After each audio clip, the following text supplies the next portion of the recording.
And we are going to be moving into the modern period now with a session on monastic transformations in the 19th century. We have with us Nora Bairamian from UCLA and Kelly Hannavi from the University of Michigan, the Department of History and the Joint Program of Women's Studies. Lastly, Gottfried Hagen, who you've all met, who teaches Ottoman history in the Department of Middle Eastern Studies. And we're going to begin with Nora.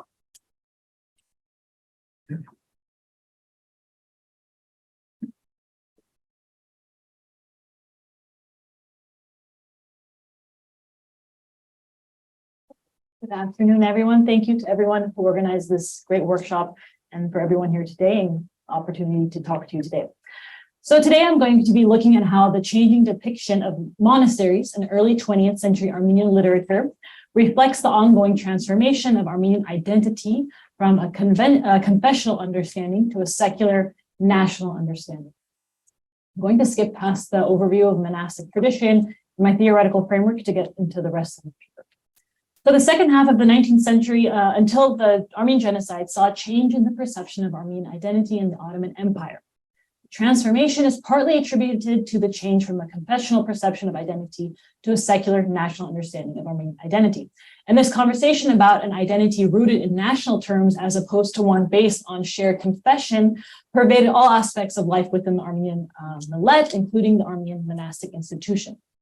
This paper, I will be looking at literature to assess the changing perception of the role of the monastery in the Armenian apostolic community and how that mirrored contemporary discourse concerning the changing Armenian identity. And to do this, I'll consult Hovhannes Tumanyan's Dove Monastery, Rafi's travelogue from his trip to Akhtama Monastery, Lev Lonshan's Ancient Gods, and Yervan Odyan's Comrade Panchun. The first text, Tumanyan's Dove Monastery, which is based on an Armenian folktale. Dove Monastery is quite a poignant poem where we meet the gray-haired Father Ohan, and we're told that he is embittered. And for that, he prays, quote, for his soul, for his people, and for the world. One day, the conqueror Tamerlane comes to the monastery and asks the father what it is that he wants, to which Father Ohan responds that he only wants his people's safety. So Tamerlane takes pity on him and tells him that he can save as many Armenians as he can fit in his monastery. So Armenians begin flooding into the monastery by the thousands. They keep coming. Yet, the monastery never reaches capacity and only provides refuge for more and more Armenians. Tamerlane and his raiders are flabbergasted at the miracle they are witnessing, and when they enter the monastery to see what kind of magic is taking place, they find Father Ohan on his knees in prayer, eyes to the heavens, his beard wet with tears. For, quote, anyone from the Armenian people who enters here with his holy prayers, will from the one above, changes immediately, turns to a dove. From the open window, leaves everything, flies toward their mountains again. And now there is no one in the monastery. He is praying alone on his knees. It is a beautiful poem which speaks to the traditional understanding of the monastery as a sacred site, the value of which is in the prayers of the monks there. The prayers, quite literally in this case, saved the Armenian people. The value of the monastery for what it is, and here I will be borrowing from Dr. Din's article, a holy community capable of performing the intercessory prayer for the outside world. This is never called into question, denounced, nor are there any expectations for it to change or mold itself according to modern expectations. Because it is based on a folktale, it is thus also indicative more of the understanding of the function of the monastery that provincial Armenians likely had. Now, concurrent with reform efforts, or perhaps working as a catalyst for reform efforts, was a growing belief that monasticism was outdated, that monks were uneducated and therefore incapable of actually guiding their flock. So from there, we're going to transition to the next piece. In Rafi's account of Akhtamad in 1858, he recounts a conversation he had with a local Bartabat, a celibate priest, regarding the education of Armenians, particularly that of Armenians in the eastern provinces and the church and monastery's role in providing that education, and also the potential role the monastery can play as a bringer of enlightenment to the provinces. Throughout the course of the discussion, Rafi argued with the Bartabat that the monastery has the potential to become a guiding force in the provinces if it and the monks were to insert themselves into the community through educational initiatives. He writes, "We've read about the city of Ani and its 1,001 churches, but there isn't the name of even one school there. Likewise, in other parts of Armenia, I see countless monasteries, but not a glimmer of a school. Rafi attributes the ignorance and superstitious proclivities of the average provincial to lack of schooling. He further argues that the issue can be remedied if local monastic institutions understand their role, that their role is not to stay insular and concern itself only with the sacred, but also the secular. The monastery and those who reside in the monastery are restricted to those inhabitants only, and it is necessary that they serve the people. Rafi's critique reflects the wider discussion occurring within the Armenian millet, as demonstrated in the 1863 draft of the Armenian Constitution. The draft of the Armenian National Constitution, which was finally ratified by the Sultan in 1863, outlined a new mechanism for the administration of the Armenian millet. Within this new guideline, a council for monasteries was to be established. Article 48 of the Constitution states, the monasteries being the property of the nation, their administration concerns the people. With this article, the management of the monastery is no longer a concern for clerics alone, but the entire Armenian millet, effectively nationalizing the monastery. Moreover, the Constitution sought to create a central administration composed of both lay and religious figures, further contributing to the secularization of the Armenian monastic world. The 63 Constitution also notes an important moral element to the monastic institution and the services it should be offering the people, stating all monasteries are obligated to serve the moral progress of the nation. Therefore, each one within its abilities is to have an altar, library, printing house, hospital, and other similar establishments which are beneficial to the nation. Moving forward, the plot of Ancient Gods, written in 1912, surrounds the parallel stories of the abbot and his expected successor, the promising young monk, and their struggles in renouncing their earthly desires and inclinations. As with any piece of literature, the possible interpretations are many, including man's struggle to overcome the anguish of his soul. But for the purposes of this paper, I'll be looking at Ancient Gods as a critique of the monastic institution and the role of gender and sexuality therein. Also set in Akhtamar, Levon Shant's play echoes Rafi's criticism of monasticism as disconnected from the increasingly secularized Armenian reality. The juxtaposition between the insular monastery and the outside world is a constant throughout the play. In the opening scene, the abbot declares, the world does not have entrance to this island. The world will not have entry to this island. The parallel struggles of the abbot and the young monk are each offset by women. Most pertinent to this paper is the story of the young monk who rescues the princess's niece, Seda, from a boat accident during a storm. This serves as the catalyst for the renunciation of his vows. It is the interaction with females in Ancient Gods which illuminates the solitary nature of monastic life. Early on, when the monk is still trying to fight his earthly urges, he has a dream sequence where he speaks to Seda, remarking, "My world has always been the monastery." Dream sequence, Seda responds, "There, outside the monastery, is struggle and tempests, and here, inside the monastery, it is quiet and still, like a cemetery." In Ancient Gods, the monastery is an other place, completely separate from the earthly realm, and the monks who choose that life are themselves completely separate as well. We've touched upon space and boundaries already this weekend, and this falls neatly into that, monastery as a separate space. So similar to Rafi's indictment of the monks of Akhtamar, the monk in Levon Shant's world does not connect with the outside world. Now, Comrade Panchuni, written by the satirist Yerevan Odyan, is a satire. And we need to keep that in mind, of course, because that means that what is written is in part hyperbolic and designed to elicit laughter and to point out the inane in contemporary life. But within that satire, we also can glean very sharp commentary about, in this case, the secularization of Armenian identity and how gender can elucidate some of that change. So Comrade Panchuni in Vasviragan is the second in the Comrade Panchuni trilogy. Panchuni is a caricature of the early 20th century revolutionary Armenian, best exemplified by members of the Armenian Revolutionary Federation and the Social Democrat Hinchagian Party. In each volume, Panchuni's goal is to, quote, awaken the local Armenians who are usually either aloof or outwardly hostile to the socialist revolutionary ideology he is trying to teach them.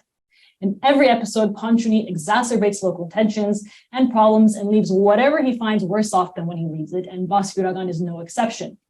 In Vasviragan, Panchuni and his comrade Sarsapuni repeatedly try to awaken the masses, but are met with failure. So they decide to up their prestige within the community by taking up the banner of female emancipation. They draft a 7-point manifesto aimed at emancipating the Armenian women of Vasviragan. The 7th point demands for the inclusion of women in the monastic system, including, among other things, female abbots. Now, needless to say, these demands are not realized and are met by puzzlement by the locals and does nothing to aid the comrades' declining prestige in the community. So Panchuni and Sarsapuni decide they really need to shake things up to up their prestige. So after the failure of female emancipation, they decide to stage a coup at the nearby Saint Vartan monastery on the very Saint Vartan feast day. They are successful in taking over the monastery and what is one of the first orders of business. Well, according to Panchuni's letters back to headquarters, quote, "We did away with the monastery's previously senseless name of Saint Vartan that has no connection to our present reality, and we renamed it Kropotkin Monastery as a show of respect toward a great representative of revolutionary ideology." Now, anyone reading this would be a riotous change in nomenclature, but for the purpose of this discussion, the ridiculous change also adds to our discussion of changing identity. Saint Vartan is one of the most revered figures in Armenian history, as well as early Armenian Christian history, as the hero of the Christian faith who led the Armenian army and martyred themselves against the Persians in defense of the Christian faith.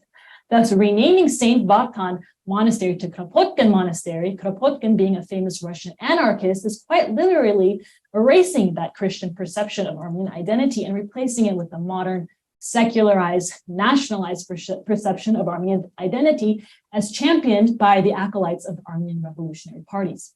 Again, this is satire and criticism. None of the primary Armenian revolutionary organizations actually propounded the thoughts of Kropotkin as a panacea for Armenian problems in the Ottoman Empire. Russian influence was great with other movements, but not Kropotkin in particular. This is likely a criticism of the revolutionary parties represented by Panchuni as being more interested in destruction than actual amelioration.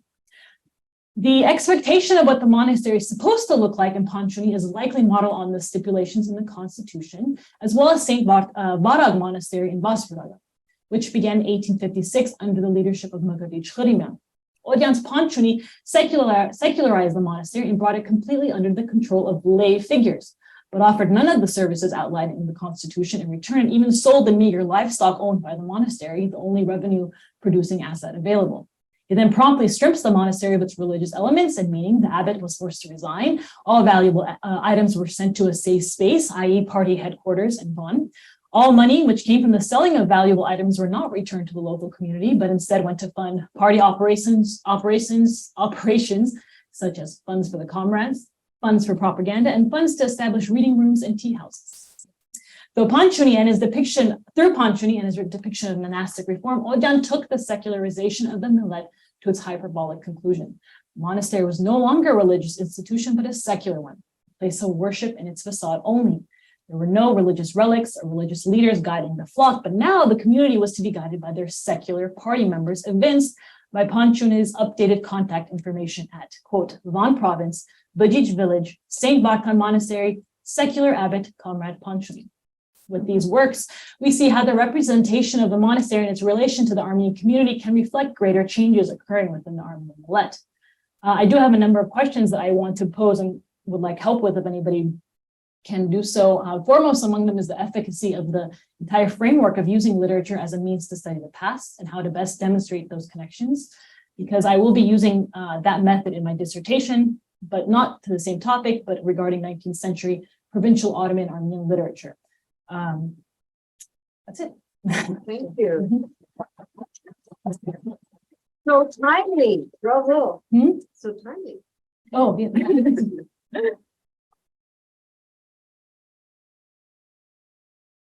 Yes, no, I want it.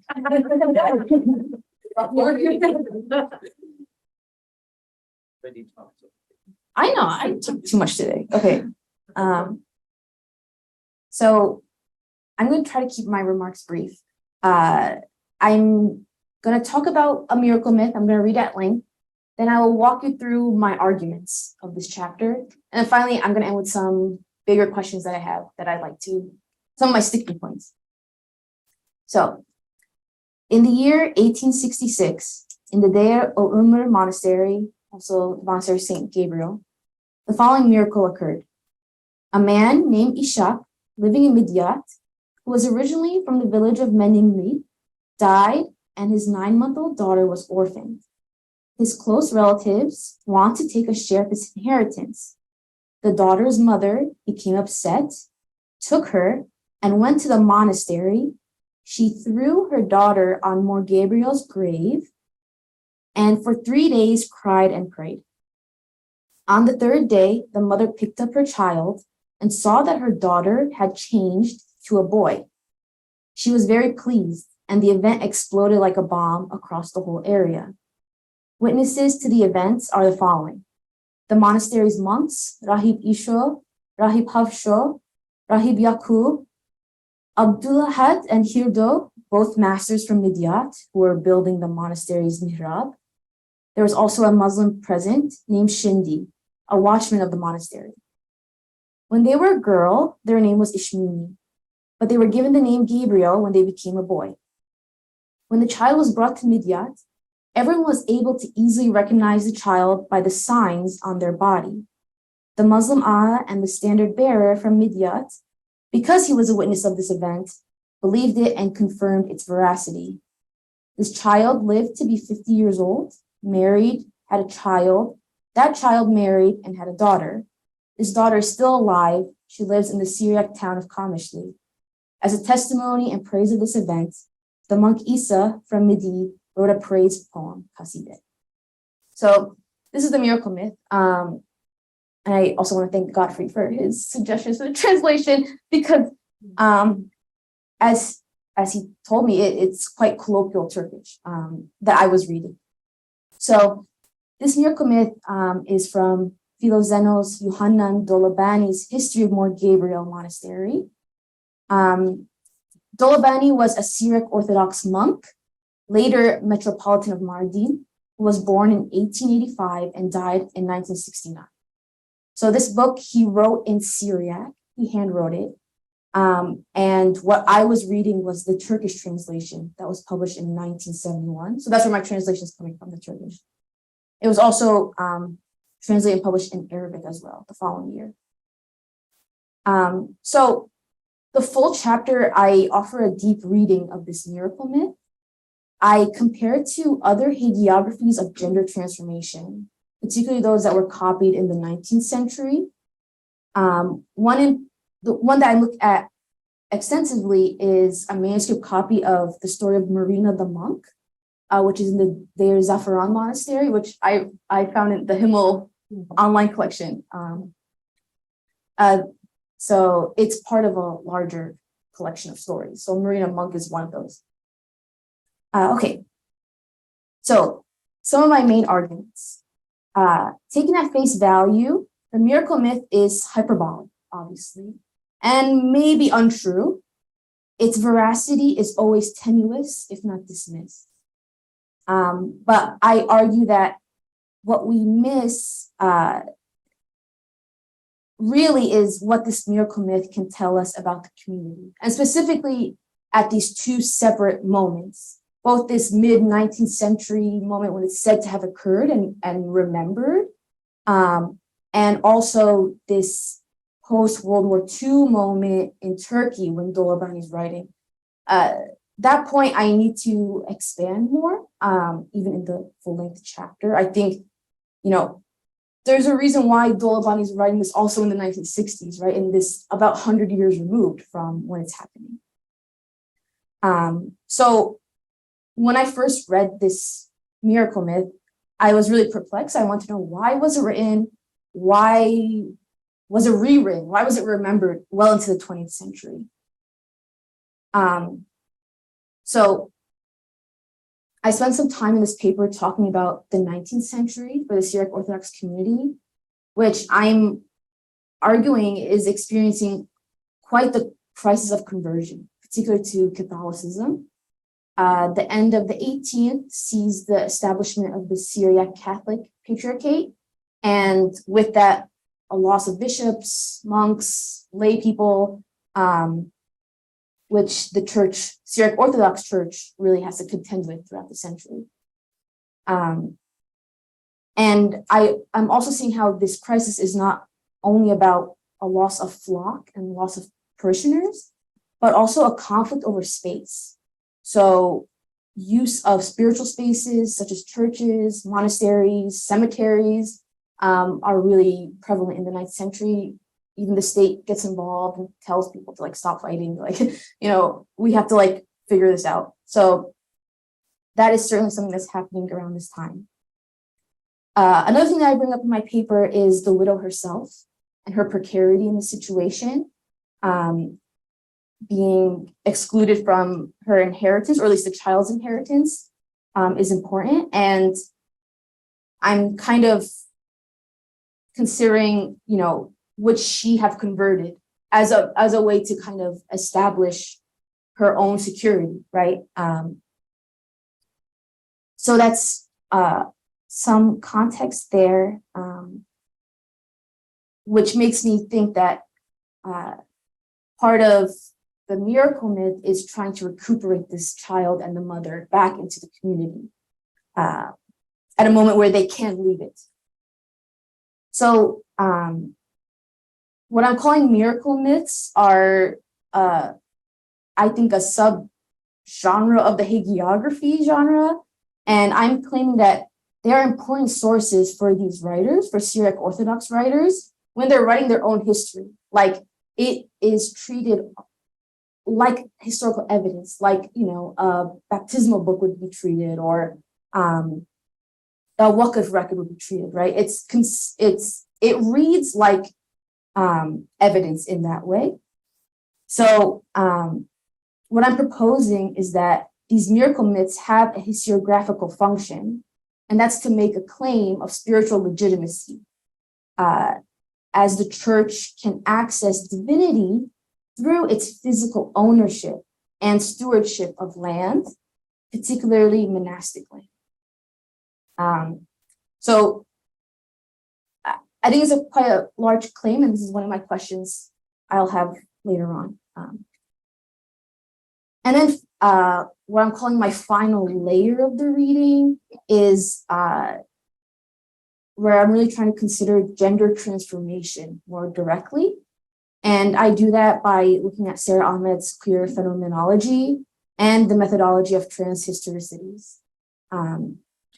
And I hope that I am able to read the miracle myth to show the work that gender and sexuality are doing here in this myth, and for the community generally. Overall, I'm not claiming that the child is trans or an example of a trans person. I say this like many times in my chapter. But I think that through the queer lens and through the trans lens, we can understand how the representation of this transformation, of this experience, tells us about the male gender and how close the male gender is to Jesus, to divinity, to God. So that's what I'm hoping to show by taking this alternative reading, if you will. So I conclude by saying that the story of Ishmael Gabriel and the child's ability to reclaim the physical inheritance of their father, and then to reproduce the patrilineal ideal, mirror the church's desire to claim an inheritance to early Christianity, to the apostolic fathers, that they see being their heritage, really, as an Orthodox church, and proclaiming their duty and ability in this moment to reproduce the spiritual genealogy. So that's kind of the main contours of this paper. I don't remember if I talked about it in the shorter paper, but there's also connections to gender sexuality in the Ottoman context as well, to think about, the one-sex model, and to think about how what we would consider intersex peoples today were being, fit into society. So that's another place that I can elaborate on, and I'd be happy to. So some of my questions, I have many questions. This was a difficult chapter to write, and I hope it was clear for the audience. And my first question is about this use of transhistoricities, because it is something new for me, and I think also new for the field. So I'm wondering if it makes sense if it's useful and if it's doing what I'm saying it's doing. Like if there really is that connect or if there's a disconnect. And relatedly, like other ways to approach this miracle. I think it's become kind of too siloed in a way, and I'd like to kind of bring it back into conversation with other hagiographies, other traditions, other communities as well. And then finally, my last point about the connection between spiritual legitimacy and land ownership. I want to continue to develop this in the project overall because it seems, especially in Dolabani's moment, which is post-war, post-genocide, like there's certainly land dispossession happening.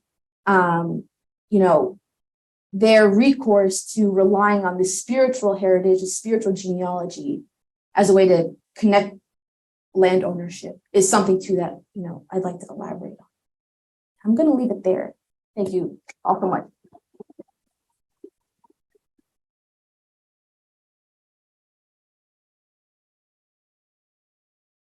Thank you both for another pair of really intriguing and engaging papers. And I am amazed of how well they actually speak to each other, as if by design. So you both have been sort of really brief, and I'm going to be even briefer to leave a lot of time for discussion. And I probably should also preface this that, of course, I'm coming to this as somebody who's read all kinds of Islamic hagiographies and has tried to make sense of a lot of Ottoman literature for historical purposes, but not this period, not anything Christian or Armenian so far. So I'm coming as the outsider, but hopefully maybe can help a little bit with some of the methodological challenges here. So I want to start by thinking about the fact that we had a workshop here earlier this academic year about Armenians as the ambiguous race, filling on from Tacitus. And here this is another sort of very ambiguous topic, right? The monastery as the institutionalization of world renunciation, but also obviously an institution that exists in that world. And it's that ambiguity that we're sort of constantly dealing with in both of your texts. So part of the justification why the monastery exists in the first place is the encounter with the numinous. But the justification is needed because that same is also, the institution is entangled with the worldly. And so Gottfried has sort of pointed us very sort of precisely in that direction. And in many ways, I think literary sources are very much the place to look for these ambiguities. I mean, that is what literature does to lead us into these ambiguities, paradoxes, contradictions that are the human condition. That's why it's so much fun. And here in this case, in particular, sort of, it's a great place. I think you have both shown to show the changing assumptions and concerns surrounding that institution. Megan was talking earlier today about sort of the porousness of the boundaries and sort of this coming in, going out, sort of the is very much sort of present in both of your papers. And in that sense, yeah. Also, what these monasteries do is something quite different from sort of this is the refuge that Hagen was talking about earlier on, right? So we're not talking about those actually living in the monastery. And then, of course, we have this additional complication that this what we're looking at is happening under the circumstances of secularism and modernity that ultimately challenge the very premises under which the monastery exists in the first place. And we have the juxtaposition of A, multiple religions, and B, other ideologies that promise salvation in competition with the church, like nationalism, for instance. So one thing I'm particularly interested in, and one thing where your papers sort of speak to each other in really interesting ways is this the miracle story. So pointing to sacred place that's a conduit for prayer and blessing, but also in many ways, sort of the miracle is sort of the touchstone for so many of these constant contestations, because I want to argue that the miraculous has become basically unthinkable in modernity. We don't have a concept to deal with it, right? Either it's possible, then it's not a miracle, or we deny its validity, then it's pointless. And we see some of the, I think, the struggle with this alienation from the miracle here. So one article I've recently just worked my way through that I thought was quite stimulating in the sense that Stephen Justice did the Middle Ages believe in their own miracles, where he shows very, very nicely how the contestation and the problematization of the belief in the miracles is sort of built into it, sort of from the beginning. It's not something that modernity directly sort of imposes, although it exacerbates it, but sort of the confirmation of it is always there. As a challenge. In a similar way, how Eli was talking about earlier, how the suspicion of some manipulation, or sort of in this case feigning piety, is also something that's always there in a pious environment.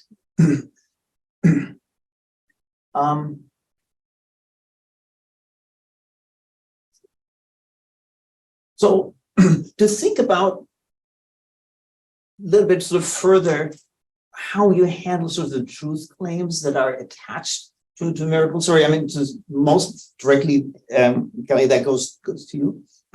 Nora, in your case, so this would of course be sort of the first of your stories. And I was wondering, sort of this being a poem published in what, 1912, 1914? Can you lead us a little bit sort of into the context of this? And sort of, is this a romanticization of an old legend that sort of clearly sort of, or visibly, if not explicitly in the text, frames it as legend? Something that from the past, the time where those miracles could actually occur that we don't have anymore today. So at least from other literatures, I'm familiar with that, something I would expect, but I'm curious if you see that, something like that here too, because it's obvious that to read this as a commentary on some recent massacres and violence against Armenians, right?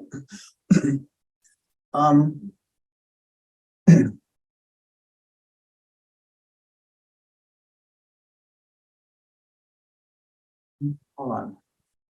So,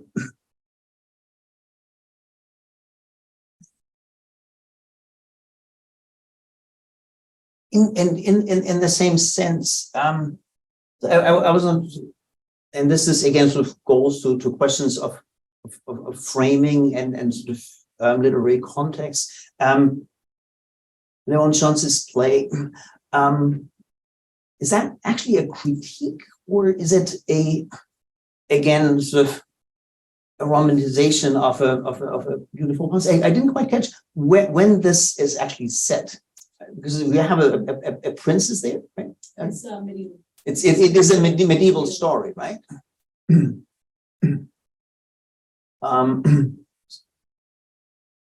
Whereas the Kropotkin monastery is just an amazing satire. I mean, and to think that somebody was satirizing socialism already in 1914.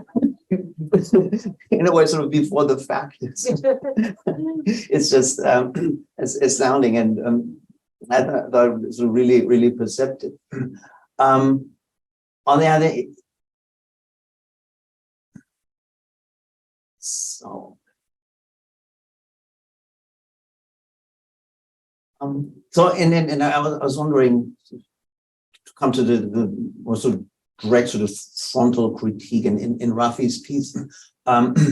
If you am I right that we're really dealing here with a shift from sort of the church as sort of conduit of mediator of salvation per piety through salvation through knowledge? Is that a appropriate way of framing it? Because I was struck how you show how his critique is actually resonating with expressions in the Armenian community, sort of in the sort of drafting of this quote unquote constitution, right? That posits the church, the nation instead of the church. Okay. But I'll move on. I have one or two questions for Kelly specifically, as well as this. Can you talk us a little bit through your choice of the term miracle myth, and why myth that seems to directly sort of cast some doubts on the veracity or sort of certain types of truth claims, where hagiography or legend would not do it or could. And after all, myth is a very loaded term in religious studies, a lot of baggage. And I'm not sure. So if that's where you're coming from, I would like you to talk us a little bit through that choice.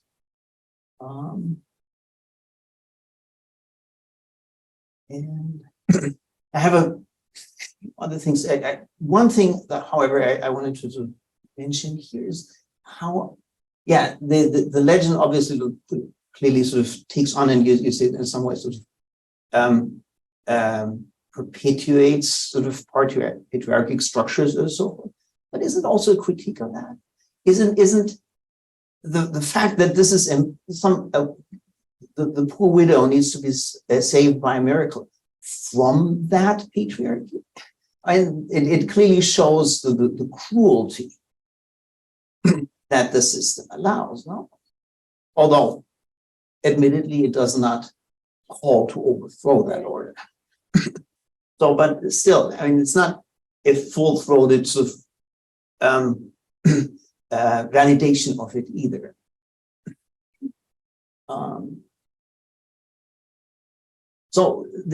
And I mean, I mentioned this in our sort of email exchange a little bit.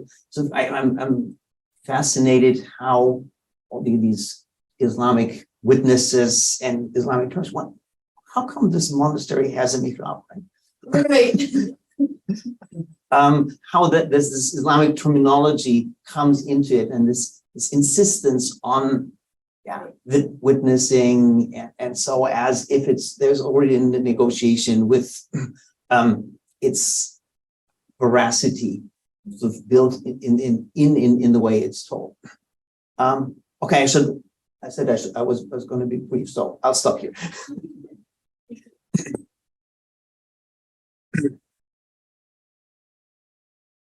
I will try to answer the questions as best I can. So for context for Dove Monastery, you said, does he frame it as a legend? I think no, not necessarily, not in the actual text, but I think this is one of the texts that would be recognized as a legend, and it's not the first that I've come across. There's a number I've seen, for instance, different authors take on the same legend, same well-known folktale, and give it completely different endings or give it different depending on their views.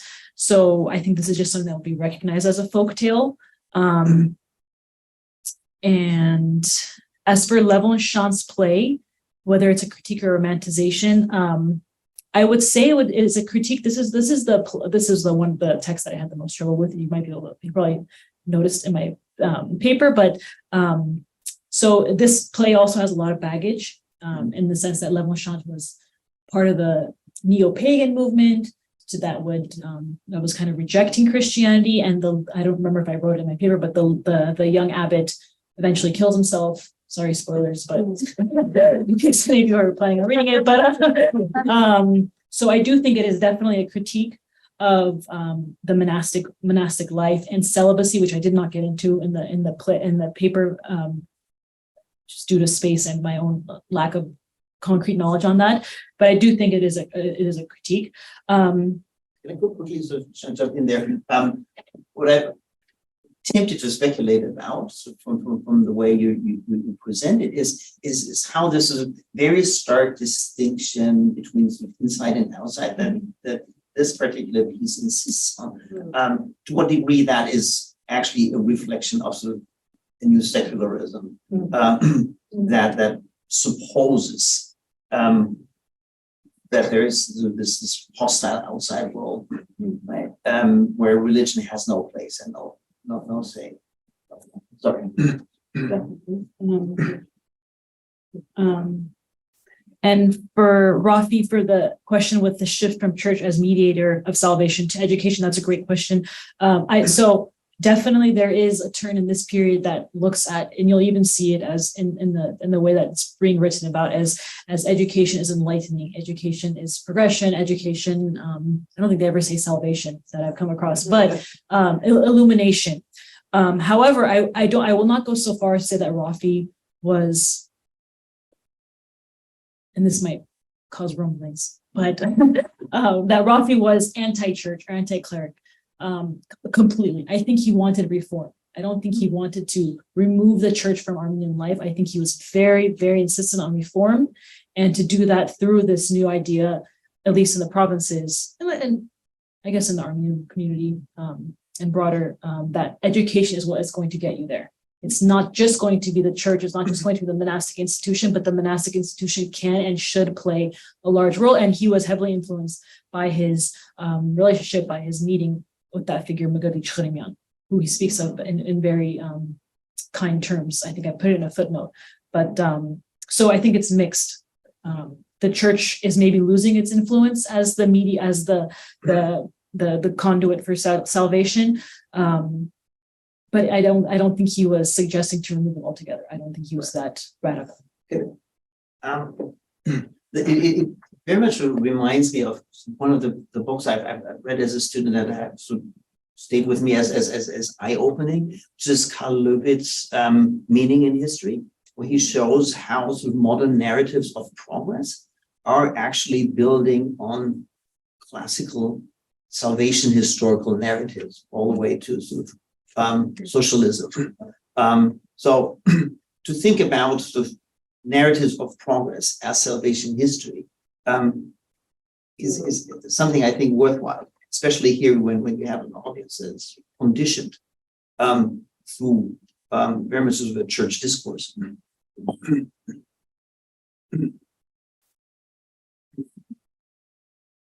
Thank you for those questions. So miracle myth, I was using it kind of a placeholder for a long time, and then it stuck. So I don't have a very great explanation for it, other than for me, this story and also the legend of the founding, that's also in the same book, felt different than hagiographies, because I don't think that the characters are necessarily being venerated like in a hagiography. And I think another claim that I'm making is that hagiographies would travel, right, through space, and some of the details of the scenes would be left kind of vague so that local communities can adjust them to their liking. I think Marina the Monk is kind of one of these examples, because we don't know where she was born. You know, we think somewhere in Lebanon, but different communities took her story and they adjusted it to their, setting. I think these are actually emphasizing specificity in a different way than hagiographies do. Hence why I wanted a term that was a little bit distinct. It's still something I need to think about for sure. I mean, you make a case of using Bashir sort of reading, and I think those are very much sort of specific and local, right? Sure, yeah. And that within the genre, that there's a lot of Right, objects and so forth. That's a given. So I mean, think of sort of function. Yeah, for sure. Critique of patriarchy. Yeah, when I first read it, I was like really flabbergasted to find anything like this. I was not expecting it, and I was like, wow, that's like so cool, like a trans story. Like, that was my initial very modern, expectation of it. And I was told to dial it back and to kind of think about it in like the, in the context, which is fair. So I kind of went the other way and, to that other extreme. But it is interesting because it is mentioned, it is being talked about that women were put into these situations, and certainly it's a trope in the hagiography in general, widows and women of low social standing. But I don't think it's really a critique, as much maybe an understanding of, or a this did exist kind of thing. I mean, I'm not suggesting that the story exists because of that, right? Sure. But at least it reflects, and in a lot of things we're talking about when we read hagiography for sort of societal anxieties and concerns we painted, I would argue that at the very least, it reflects a certain discomfort with the legal status. Sure. Because otherwise, there's no job for the same to do. Right. And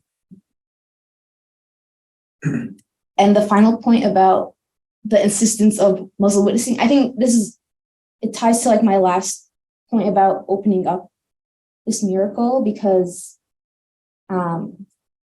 that was also interesting to me. It's like this insistence, like, look who also was there, look who also witnessed it. Like, this is not only, within our community, right, that it was broader than that. And again, I think that's making certain claims about the Syriac Orthodox community in this moment, and who they have to work with, right? And I think also like this 1960s moment is also like this Republic of Turkey, like, and the Syriac community's very ambiguous position within that state, I think it's very present too. Thank you. Thank you both. I really enjoyed these speakers. My question is for Kelly, and I want to maybe make a comment about conversion, which is that in the early modern period where I obviously work, there's a lot of stories of almost miraculous conversions that are proliferating in the 16th century in particular. You know the reason why, right? The Reformation. But they're public documents. They're intended for a public audience to demonstrate the efficacy and the importance of conversion for the person who is converting. And I wondered when you sort of speculated as to whether the woman in this myth might be on the process of converting or fearful, the church leaders being fearful that she's falling away from the church, or perhaps the public is falling away from the church. I wonder if we might return to the materiality of the myth by which I mean how it was distributed and where it might have been seen in the monastery to get a sense of its intended audience. Because I almost feel like if it was meant to demonstrate a conversion narrative, that would have been mentioned directly in the text to prove to anyone who might be reading that they ought to convert as well.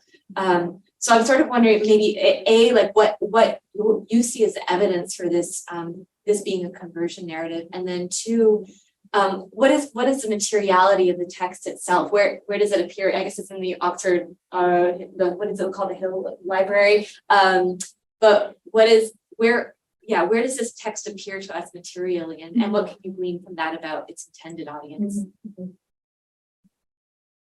Thank you. So conversion is not mentioned in this text. I brought that up as the context for which it's happening.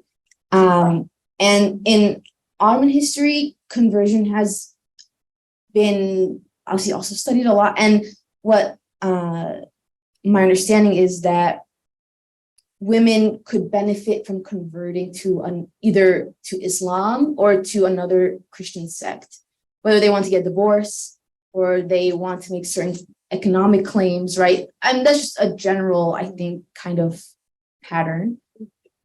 Yeah. I mean, I see sort of Catherine, so shall we just declare? No. I mean, this, but they can do this by just going to different court. Yes, exactly. They wouldn't even have to convert. Sorry. Yeah, but they had access, right? So I think that's where my thinking was going. So yes, it's not mentioned directly in this text. That's true. As for the materiality, so Dolabani writes that it was remembered in a poem, and usually those poems were said at funerals, my understanding. It was a eulogy poem. So this would have been read out loud during like a mass. And then I'm not sure how Dolabani himself is accessing this, whether because he would not be alive when it was said out loud, or very young at least. So there might have been a copy of it. I really am looking for it, see if it exists or not, of this poem. Or he himself had also heard of it from someone else. Right. Yeah. Yeah, because I'm just wondering that if it circulated privately within the monastery or not. If it was really read aloud at a funeral or mass or something, that'd be really interesting to see what you might be able to pull from that. The other thing I would love to hear more about, just maybe not right now, but for later, is the grave site that this was placed on. Who is that man? Oh, yes. And why is it on specifically that Sure. place?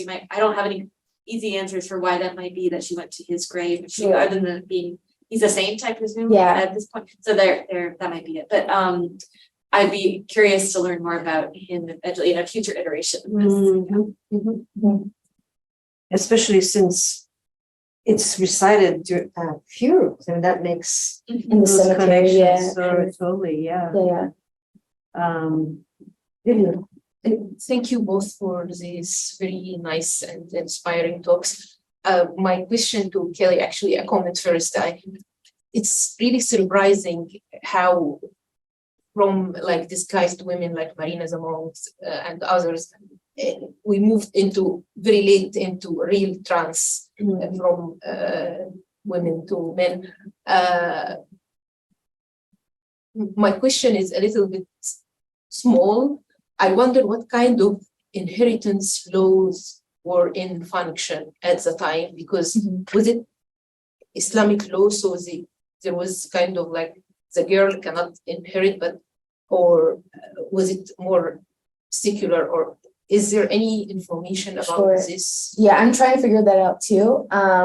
From what I understand about Syriac personal canon law is that daughters get a dowry, but they don't get another inheritance. And the wives don't inherit anything.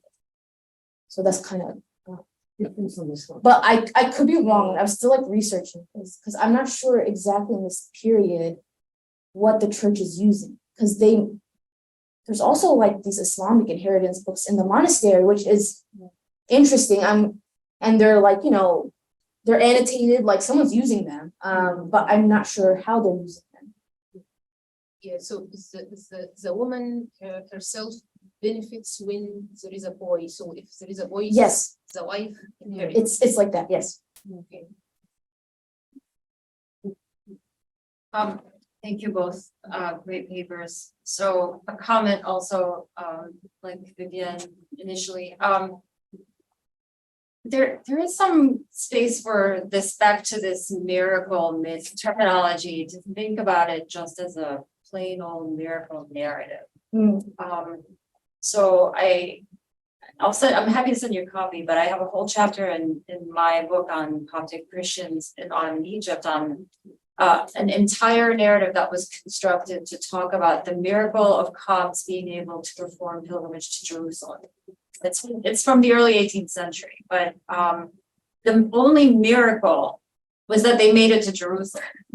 That was the miracle. I mean, everything else is quite mundane and kind of normalized and very much day to day. So there is there could be, and there are at least 2 or 3 of similar vein. And there's another miracle when they were able to make the holy oil of the myron, in the church. Like that was a miracle too. But that's just an important central ritual in the Coptic church. But the fact that they were able to do it that year, considering all the extant hostilities and environment, that made it a miracle, right? Or a difficult situation, or gathering money, or whatever the issue was. Right. So there is this beyond the hagiographic use of miracle that we're accustomed to. There is this alternate usage of that word that you may want to be attentive to from other Christians in the Ottoman period. Then on the issue of conversion, I found in my work that there is a heightened anxiety about the reproductive survival of the community. For sure. I mean, that really comes out especially in sermons. And actually, I was going to ask you if you have any sermons from that time period from the community as a comparative framework, because those can be really helpful in articulating like extant thoughts about gender roles. But there, at the moment, the Catholics are in Upper Egypt trying to convert Copts, and it's becoming an intense dogfight between them. The sermons are coming out from the Coptic Church, the Orthodox Church, about intermarriage, about procreative, future, about also almost like a racialized purity. They use the term jinns in there, which are like very odd, late 18th century. Yeah. So I would just think about that transformation that happens in your story as potentially signaling a preference for male lineage, reproductive line continuity, the seed of the community represent, you know what I'm saying? There might be some of that ongoing in that heightened conversion situation. Yeah. It's very existential. Yeah, exactly. It's pressing and existential. And that's what you feel in these other texts too. So if there's some other literature that's coming out that can echo a direction of thinking about it that way, that may actually very much seem to fit the bill. Thank you. Just some thoughts. Thank you. Oh, sorry, were you? No. Great. Thank you both for another really interesting panel. I had a suggestion, maybe in a comment or a question for Nora. I wanted to just sort of comment on your literature question. And one thing that really struck me, and I didn't read the paper, so maybe you already do this in there. But first of all, it's like these are such different genres that you're working with that circulated really widely, in the form of serialized novels that then were collected as novels or as a play. I'm not sure how Monastic's work was published, but they were really, mega works that got incredible exposure. And also they're not usually read together. Precisely because they're very different genres and they're not read for monasteries either. So kind of just doing the basic, you've already done the labor, just calling the reader's attention to the fact that you're reading these texts and bringing them together in a different way, as a different way of not just doing, Armenian history, but literary history too. So that could be maybe useful. And then my question was, I was taken by something that Gottfried said about, maybe I'm going to mangle this, the monastery as a site where you either encounter the numinous or other ideologies that offer salvation in some way. And I was curious to kind of, when you said you were reading old gods, I thought for sure you would take the normal reading of, it's all about pagan gods who come into the monastery and do weird stuff, and bad things happen, which is the main way the text is read. And that's why I thought your reading was really interesting, that it doesn't need to do that. But I was kind of curious, one of the unsettling things to me about that play is the pagan gods come in, there's a critique of the monastery, the old powers come in or whatever, and they actually don't offer salvation. It seems like they are dangerous and in some ways destructive. And I've never really been able to figure out if this really was like a straight critique of religious culture, or of like what is replacing it is actually even more risky in a sense. And I'm not really sure. I just feel unsettled when I read it. So I'm curious, what is your take on the sort of total absence of salvation in the play with what you're trying to do? So again, I just want to say that ancient gods is definitely very much out of my wheelhouse. It has like you said, has a lot of issues. I don't mean that in a bad way. Of course, there's a lot to digest ancient gods. When I was discussing this paper and this piece with my advisor, he also mentioned that he's like, it's not he doesn't think it's a straight critique on the church. I think Levenshant himself leaves a lot open. I don't think he himself, maybe like you said, the powerful figures that come in and sway the young abbot, not sway the young abbot identifies with later on in the play. They don't offer really any much redeeming qualities. They don't really offer anything. They offer the young abbot an outlet. They offer him what he's looking for, but they're not very persuasive in any other for any other way that, for someone that is traditionally entering a monastery, something that they're going to be looking for, they don't offer that either. I think perhaps the fact that Levenshant was writing this in a period where Armenians were going through this kind of turmoil, this identity crisis might be reflected in this. And he's not the only person that was dealing with these neo-pagan ideas in this period. So I think this is a very open-ended piece. I think it's it's unlike some of the other ones that I've read that are much more easier to interpret. That's why I had such a hard time with this, because I wasn't sure really how to include it. I knew that there were things that I could take apart from it that would help me in my paper, but I knew that I wouldn't be able to provide really neatly packaged interpretation of it. I'm sorry that I can't give you that, but I knew that going into it, I knew that ancient God was going to be the thing that's going to be the toughest for me to really tackle in this. I think everyone has trouble with it, and I haven't really seen a very satisfactory explanation of it. Yes, I was looking for one. So I looked, I'm like, can somebody please give me something else to, like a footnote or something? But this one I had a lot of trouble with ancient God. If you kind of compare it with Daniel Varojan, the other big neo-pagan figure or whatever, he's a lot more straightforward. It's like he's attracted to the beauty and the power and the charisma of the non-Christian archetypal gods. But Levenshant is kind of like when the gods appear, it's not, you kind of think to yourself, I hope they don't notice the people in the scene. It's not good. There's nothing from them. And so maybe there's also kind of a meta commentary on these kinds of discourses that are happening. That it's also commenting on the case of extremely rapid change in which people are feeling this sort of whiplash moment.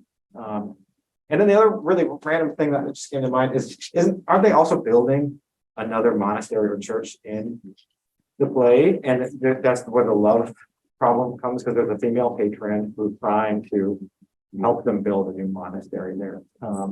And what do you make of that? This new monasticism that's trying to emerge out of these complicated discourses that are going around the Ottoman Empire. That one I did originally include. So I originally included the two parallel stories, but for lack of space and also again for there were problems with how I was analyzing it. I guess I did remove that because I don't think it really was going in the direction I wanted to for this paper. Mainly because I wasn't sure if that itself was also a critique of monasticism, which is what I was trying to find for this paper, and if that was, I wasn't sure that was what it seemed to me upon first reading. I thought that maybe there was something criticism of something else, or maybe this love story between the abbot and the princess. So I wasn't really sure because I wanted to include it because it had a gender dynamic in it, but I wasn't sure how to really neatly bring it into that paper. And to be honest, I'm also not sure what that's supposed to be a criticism or a commentary of that other story. I don't know if you have any thoughts on it. Not especially, but I kind of like what Gottfried was saying is that the text is interesting because it's so ambiguous, and it doesn't have to be a neat interpretation to sort of explain some of the tensions that the play is asking the audience to reflect on. And also, why does it become such a popular, it's such a disturbing and weird play. Like, why is it so popular in Armenian political imagination and then that's after the genocide? Wow. Do you have any thoughts? Because I also was wondering that because I had never read it prior to this paper. And I'm like, oh, I've heard so much about this. This is going to blow my mind, and it's going to change everything. I also couldn't understand why it resonates it has resonated so much. But I know it has a big role in Armenian theatrical history. But I also wasn't sure. I don't know, Professor Bairamian, if you have any thoughts on why it's remained so popular. Maybe again because of the ambiguity. Because it can be interpreted. One of the things that I did read was that it can be interpreted so many different ways, and perhaps that's what draws people. As many successful works of literature often are like that. So it could be in its ambiguity, but I think what Michael is saying as far as raising consciousness and thought, right? So like when a pivotal moment comes to be, like the genocide, it's not that those thoughts weren't existent before. But there's something of a retrieval for survivors of. I mean, I like that way of, because it is weird why it's so becomes so popular, right? Sort of going back to Haley's point about what gets picked up really, and at different times in your case, 100 years of difference. But I think that possibility of reflecting multiple ways of reflecting and entering into the text in the past, really. All right. So thank you both of you for your fascinating papers. I had a question for Nora, if I might. I'm really fascinated with this sort of nationalization of the monasteries and sort of critique of the monastic structure. Have you seen anything in your research about like how maybe the Armenian Catholic or Protestant communities are sort of portrayed in this? Are they criticized as being subversive? Are they sort of assimilated into the broader monastic project? Do you have any thoughts on this? I actually do. So as far as at least Protestants, so the Protestants were quite successful, at least in the provinces, were quite successful among Armenians for varying reasons. But one of the authors that I will be focusing on in my dissertation is Tilgadinsky. So he has a fantastic piece called Emile, if anybody's read it. If you're looking for criticism, it's also a satire. And it's about this it's about a Protestant missionary that comes to the provinces and how she thinks she's just better than all the Armenians, and how he writes something about how she's always smiling and everyone thinks it's super weird. Why she's an American, so she's always smiling. And he just tears her apart, this figure. And I think I actually was able to find that there was an Armenian Protestant, a renowned Protestant missionary. I think her name was Emily or Emma or something. So it might have been around the same period. So our Armenian Protestants were also looked upon, as I was taking notes, looked upon with anxiety in the provinces, because they were also taking from the Armenian Apostolic Millet. They received official recognition as a separate millet. The actual year, but so there was a problem, and aside from that, there was also, they were causing a brain drain because the Protestant network would send armies to the United States, send them to Constantinople, further depleting the human resources of the provinces. So that was a big issue. I'm trying to think if there was any talk of Protestants or missionaries in what I've read of putting in Heidi. Nothing comes to mind. But there's definitely, the first thing that came to mind was that Tilgardinsi piece. It's very short, so you can, it's like maybe a couple pages. I highly recommend it for nothing else, just it's funny. And so that's a strong critique on the Protestants, Catholic. I think of them off the top of my head, but that will factor in for the missionary work in the provinces will hopefully factor into my consultation. So I know it's there. Nothing else is coming to me.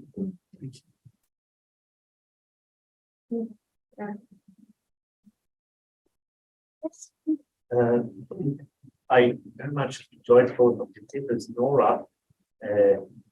You brought me kind of back on a wonderful journey I had a couple of years ago to Bulgaria and to the Rila monastery, which plays probably not exactly, but a very, very similar role for the rise of Bulgarian national identity. And I just wonder, I mean, monasteries are the institutions of institutional continuity, and therefore I think they're specifically suitable for creating something like national identities, national continuities. And I wonder, have you or do you think of making comparison to the role of monasteries for other new 19th century nations?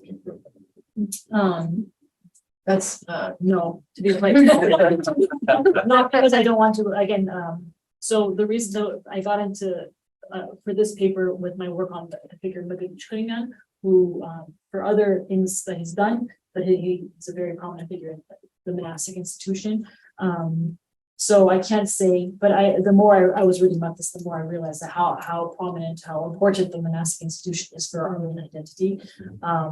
So I think that's what I'm sorry, what can you repeat where which monastery? The Rila monastery in Bulgaria, which is allegedly 10th century monastic foundation that existed throughout the perceived period of Ottoman occupation of Bulgaria, and was sort of the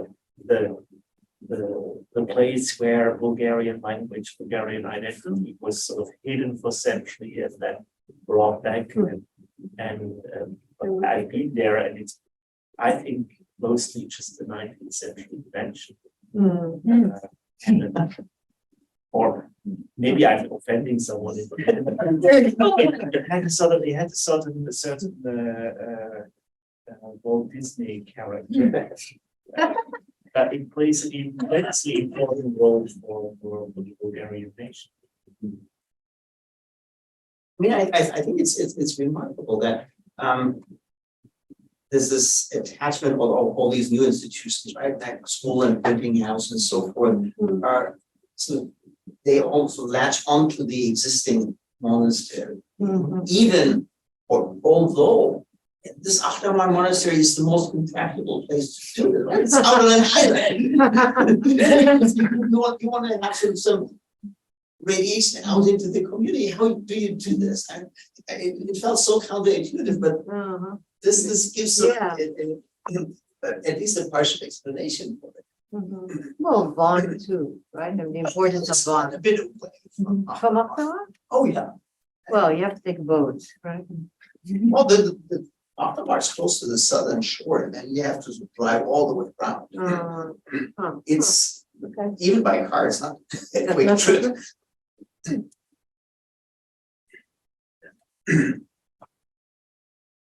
Okay. Yes. So one last question, if you'll indulge me. Again, I'm sorry, not to bother you again. But for your discussion, I'm sorry I didn't get a chance to read the paper, but for your discussion on the satire, functionalism satire, I was a little confused as to like what is the function of female emancipation in that satire? Is it sort of is the aspect, is female emancipation itself being criticized, or sort of using it as like a politically expedient tool as part of like a socialist platform or something? I don't think female emancipation. So one of the things with how Ojan writes, he's kind of disconnected. He's not angry. When you're reading his works, you don't get the feeling that he's angry. So I don't think he's criticizing female emancipation. I think he's using that as kind of, you're talking about, he's from Constantinople. He knows that he's talking about the provinces. He knows that. So the main criticism is that figures like Panchins, revolutionary figures, are going to the provinces. And they're talking about, Russian socialist ideology, and these people have no idea what he's talking about. There's no foundation for it. So when you come to the provinces, it's not that I don't think Ojan has a particular problem with female emancipation. He's showing how absolutely absurd it is to come to, Saint Vartan Monastery on Saint Vartan feast, when these people are all coming to pray and to partake in the feast in this tradition. And he's talking about we have to have female abbots. It's just to create this contrast that's just so absurd to the reader, to the contemporary reader, that this just doesn't make sense for the provinces. And there's other issues with females in the text that are also really funny, and it's not necessarily against female anything. It's just they're just used to show, like it's just such an obvious thing that a satirist would probably point to, that it just makes no sense for a provincial in Basbiragan to think that women are going to be emancipated or there's going to be a female abbot. It just makes no sense, and it will elicit the most laughter. But I don't think it's Ojan making commentary on that. Okay, just that's how I read it. Yes. Okay, got it. Well, let's thank